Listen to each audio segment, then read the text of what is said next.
filmez pas? T'es sérieux? Salutations, j'espère que vous allez bien. Merci de me rejoindre dans cette nouvelle vidéo sur ma chaîne. Aujourd'hui, je vous parle de ma pile à lire pour le challenge French Readathon édition Summer 2016 qui a été organisé par Rondoudou is Happy et Fangirl Reader. Le principe est donc celui d'un marathon de lecture qui se déroule sur 7 jours. Cette année, ça se passe du lundi 25 juillet, donc aujourd'hui, jusqu'au dimanche 31 juillet.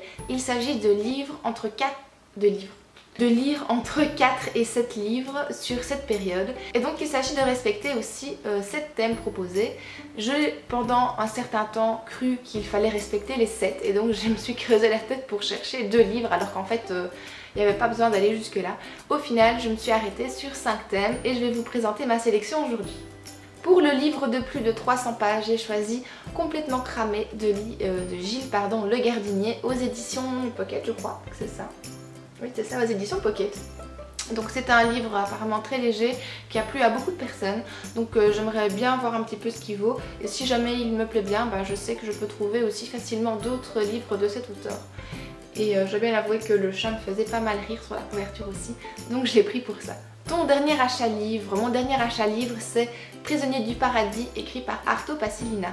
Et en fait j'avais lu l'été dernier, je sais pas si vous vous souvenez, La douce empoisonneuse, que j'avais beaucoup aimé, ça m'avait fait beaucoup rire. Les situations étaient vraiment très cocasses, les personnages étaient vraiment super. Et donc j'attends beaucoup en fait de ce bouquin-ci en espérant qu'il me fasse autant plaisir que le premier. Un livre que tu veux lire depuis longtemps. Ici j'ai jeté mon dévolu sur Le cou de la girafe, écrit par Léo Grasset. Si vous connaissez pas Léo Grasset, en fait c'est le créateur et la personne qui produit sur la chaîne Dirty Biology. C'est toujours super intéressant ce qu'il nous propose. Et ici il a réuni une partie de ses connaissances en fait en biologie dans ce petit livre qui a l'air assez sympathique. J'avais découvert sur la chaîne de Manu et depuis lors, en fait, je n'ai pas trouvé le temps de le lire, en tout cas je n'ai pas pris le temps.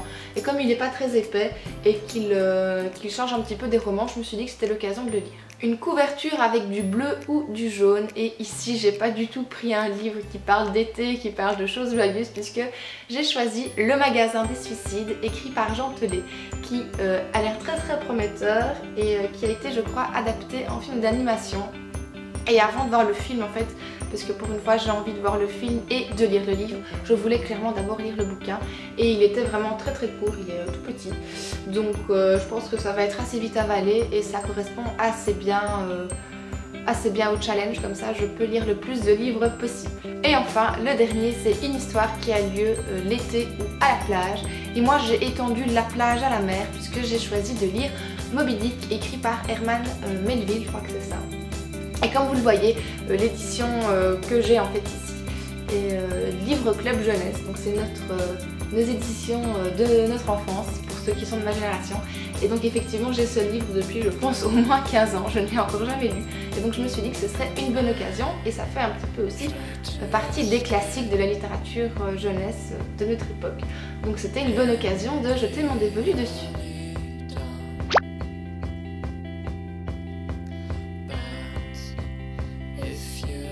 Voilà donc ma sélection pour cette semaine, j'espère que j'arriverai à tous les lire.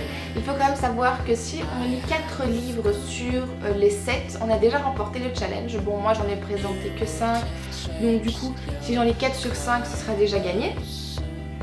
Si vous avez vous aussi décidé de participer au French Readathon de cette année, n'hésitez pas à m'en parler dans les commentaires, m'envoyer le lien de votre vidéo, je serais vraiment ravie de la regarder. Et le principe aussi c'est de partager une lecture sur les réseaux sociaux.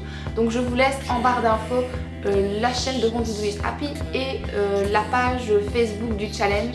J'espère qu'on pourra s'y retrouver et discuter assez bien tous ensemble. Et voilà, c'est déjà tout pour cette vidéo, j'espère qu'elle vous aura plu. D'ici la prochaine, je vous fais plein de gros bisous et portez-vous bien. Salut!